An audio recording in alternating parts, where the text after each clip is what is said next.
सर्व आदरणीय विद्यार्थी मित्रांना नमस्कार। महाराष्ट्र सेट परीक्षा 2025 15 जून 2025 पेपर क्रमांक 1 मधील 10वा जो टॉपिक आहे हायर एज्युकेशन, याच्यामध्ये येणारी एक सब टॉपिक आहे oriental conventional and non conventional learning programs in India.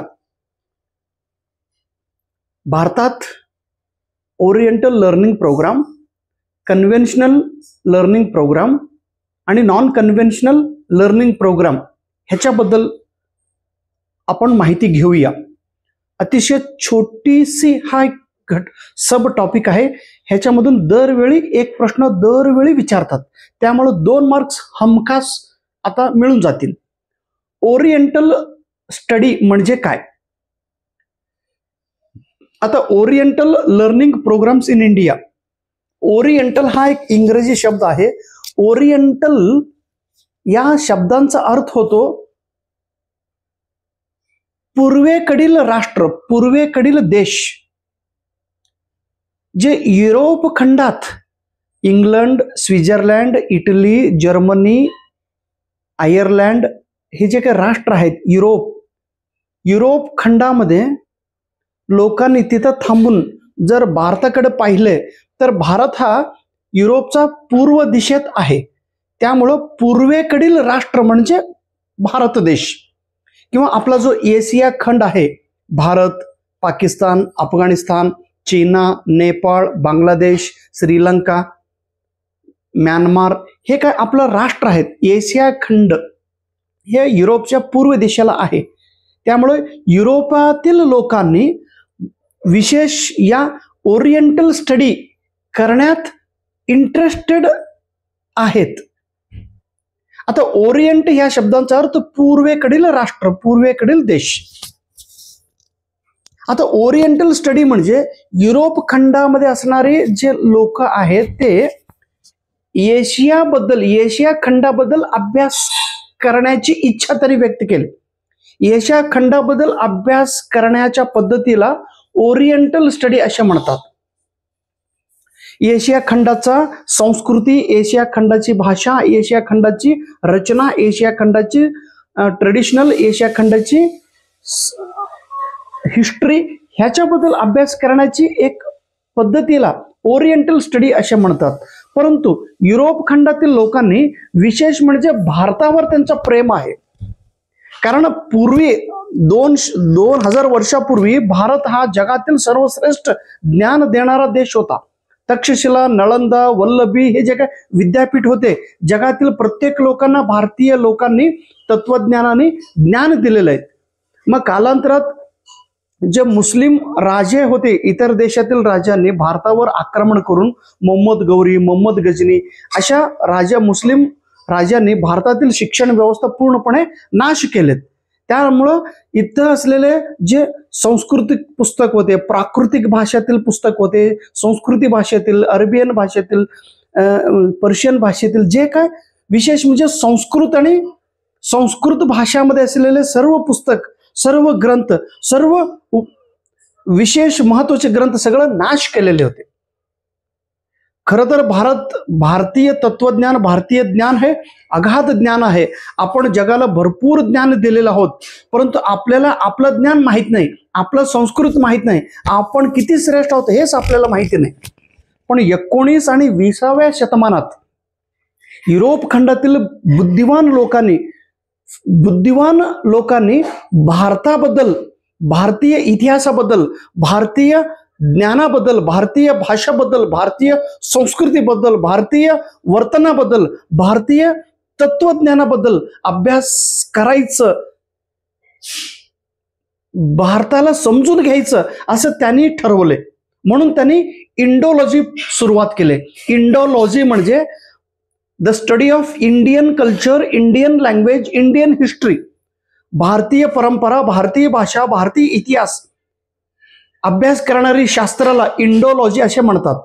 सिनोलॉजी म्हणजे the history of Chinese language, history and culture, चीना देशाची संस्कृती, भाषा आणि परंपरा अभ्यास करणारी शास्त्राला सायनोलॉजी असे म्हणतात।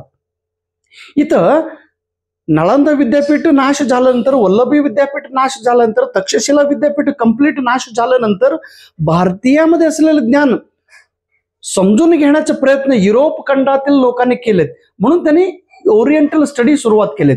आता भारतातील जो प्राकृत भाषा, भारतातील पाली भाषा, भारतातील संस्कृत भाषा हे संरक्षण करण्यासाठी भारतात असलेले जे ग्रंथ किंवा उपनिषद किंवा शिलालेखन किंवा ताम्रपटावर लिहिलेले लेखन किंवा अतिशय आधी काळातील ग्रंथ हे संरक्षण करून ते मॉडर्न लँग्वेजमध्ये ट्रान्सलेशन करून जगाला माहिती होण्यासाठी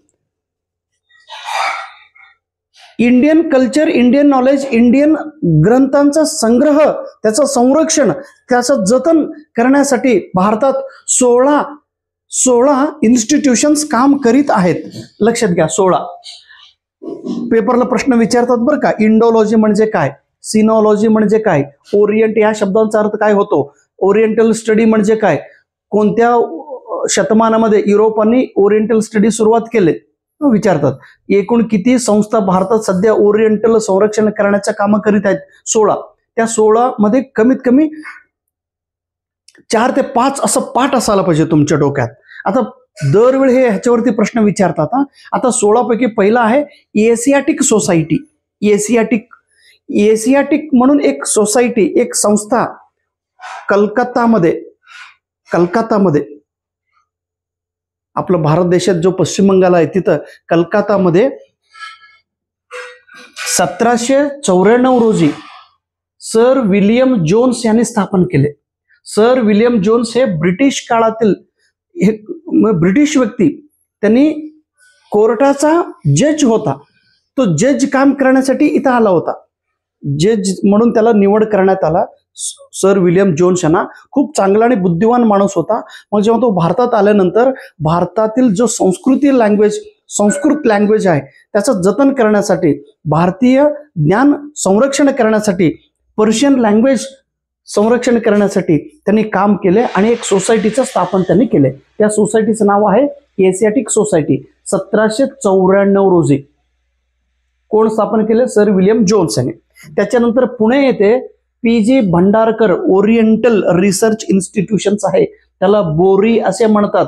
PG भंडारकर यांनी ओरिएंटल साठी काम केलेले. त्यांनी जे काय संग्रह केलेले जे वस्तू आहे, घटक आहेत, नाण्य आहे, म्हणजे पूर्ण ओरिएंटल बद्दल त्यांनी काम केलेलं आहे. त्यामुळे त्यांच्या जीवनावर आधारित एक मोठं ओरिएंटल इन्स्टिट्यूशन्स तयार केलेलं आहे. 1917 रोजी त्याचं स्थापन झालेलं आहे. पुणे येथे आहे. तिथं अनेक ग्रंथ आपल्याला मिळतो. प्राचीन काळातील ग्रंथ, पुस्तकं, ट्रान्सलेशन केलेले सगळं तिथे मिळतात. त्याच्यानंतर मिथिक सोसायटी हे बेंगळूर येथे 1909 रोजी स्थापन करण्यात आलेले आहे. पुरोहित समाजांची अभ्यास, संस्कृतांचा अभ्यास त्यांनी करून पुस्तक संग्रह केलेले आहेत. त्याच्यानंतर ओरिएंटल रिसर्च इन्स्टिट्यूट हे म्हैसूर येथे स्थापन करण्यात आलेले आहे. कधी? 1891 रोजी. म्हैसूरमध्ये एक राजा होता, चामराज वडयर. जो म्हैसूर आपण जो हे पाहतो, म्हैसूर पॅलेस, दरवर्षी दसऱ्याच्या वेळी जो मोठा सण असतो, ते म्हैसूर वडयर या राजाने 1891 ला ओरिएंटल इन्स्टिट्यूशन स्थापन केलेले. पूर्वी त्याचं नाव होता ओरिएंटल लायब्ररी. तिथे एक माणूस होता, डॉक्टर क्षमा शास्त्री म्हणून. त्यांनी अनेक ग्रंथ कन्नडमध्ये ट्रान्सलेशन केलेले. कौटिल्य म्हणून एक अर्थशास्त्रांचा पुस्तक त्यांनी ट्रान्सलेट केलेले. किंवा कन्नड लँग्वेज मध्ये असलेले आदि पुराण, पंप म्हणून एक लेखक होता, त्यांचा ट्रान्सलेशन त्यांनी केलेले. 66,000 पुस्तक आणि 25,000 प्रिंटेड पुस्तकांचा संग्रह या इन्स्टिट्यूशन्स मध्ये आहे. Adyar library and research centre हे तमिळनाडू येथील मद्रास येथे आहे. 1882 रोजी हे स्थापन झालेले. वेद उपनिषद त्याचा संग्रह त्यांनी केलेला आहे. गंगनाथ झा सेंट्रल संस्कृत विद्यापीठ आहे उत्तर प्रदेशमध्ये अलाहाबाद येथे. 1934 ला हे स्थापन करण्यात आलेले आहे. कुप्पुस्वामी शास्त्री रिसर्च इन्स्टिट्यूट हे चेन्नई येथे आहे. 1994 रोजी स्थापन करण्यात आलेले आहे. मद्रास संस्कृत कॉलेज 1905 रोजी चेन्नई येथे स्थापन करण्यात आलेले. ओरिएंटलसाठी ते काम करीत आहेत. ओरिएंटल इन्स्टिट्यूट हे बरोडामध्ये 1893 रोजी गुजरातमध्ये जो बरोडा आहे त्यावेळी तिथे एक राजा होता सयाजीराव गायकवाड, अतिशय बुद्धिमान माणूस. मग त्यांनी ओरिएंटलचा एक संस्था त्यांनी निर्माण केला. ओरिएंटल आपला जो भारतीय संस्कृती पुस्तक सगळं जतन त्यांनी केलेलं आहे आणि आज त्याचा फायदा आपल्याला सर्वांना होत आहे. सयाजीराव गायकवाड. ओरिएंटल मॅन्युस्क्रिप्ट म्हणजे ताम्रपटावर लिहिलेले जे लेख ते सगळं इथं संग्रह केलेलं आहे. कुठं? ओरिएंटल मॅन्युस्क्रिप्ट लायब्ररी 1911 रोजी केरळ येथे स्थापन झालेले त्रिवेंद्रम मध्ये.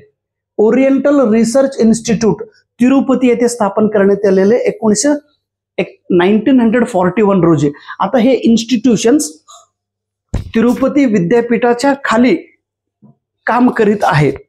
त्याच्यानंतर संस्कृत अकॅडमी हे चेन्नई येथे आहे, 1927 मध्ये स्थापन केलेले. संस्कृत साहित्य परिषद 1960 मध्ये कलकत्ता येथे स्थापन करण्यात आलेले. गव्हर्नमेंट संस्कृत कॉलेज, हे घ्या, गव्हर्नमेंट संस्कृत कॉलेज 1824 रोजी, 1824. किती किती किती किती जुने कॉलेज आहे. ईस्ट इंडिया कंपनी जेव्हा भारतात स्थापन झाल्यानंतर या ईस्ट इंडिया कंपनीने या कॉलेजचं स्थापन केलेलं आहे की बाबांनो, संस्कृत खूप महत्वाचा भाषा आहे. संस्कृतमध्ये अनेक पुस्तके आहेत, ग्रंथ आहेत, ते इंडियन लोकांनी वाचन करा. तुम्ही नाही वाचन केलं तर आम्ही तरी अभ्यास करून आम्ही तरी ज्ञान घेतो, भारतीय ज्ञान. बघा किती ते चांगलं आहे. सरस्वती महल लायब्ररी तंजावूरमध्ये तामिळनाडू येथे स्थापन केलेले. Vishwaranand Vishwabandhu institute of Sanskrit and Indology कुठं? हिमाचलमध्ये सिमला येथे स्थापन करण्यात आलेले आहे 1903 मध्ये. अतिशय इम्पॉर्टंट हे टॉपिक आहे, कृपया व्यवस्थित ठेवा. ओरिएंटल म्हणजे काय? ओरिएंटल स्टडी कोणी सुरुवात केले? कोणत्या शतमानात ह्याचा अभ्यास सुरुवात केले? इंडोलॉजी म्हणजे काय? सायनॉलॉजी म्हणजे काय? किती इन्स्टिट्यूशन्स आहे? ते इन्स्टिट्यूशन्स कुठे कुठे आहे? भांडारकर इन्स्टिट्यूशन्स कुठे आहे? एशियाटिक सोसायटी कोणी स्थापन केले? कधी स्थापन केले? का स्थापन केले? सर विल्यम जोन्स हा कोण होता? अड्यार म्हणजे काय? ओडिआर कधी स्थापन? अतिशय महत्वाचा कन्सेप्ट आपण लक्षात घ्या. थँक्यू. त्याच्यानंतर हे पुढे बघूया, conventional and non conventional learning programs in India. पुढील व्हिडिओमध्ये आपण बघूया. ओके, थँक्यू, नमस्कार.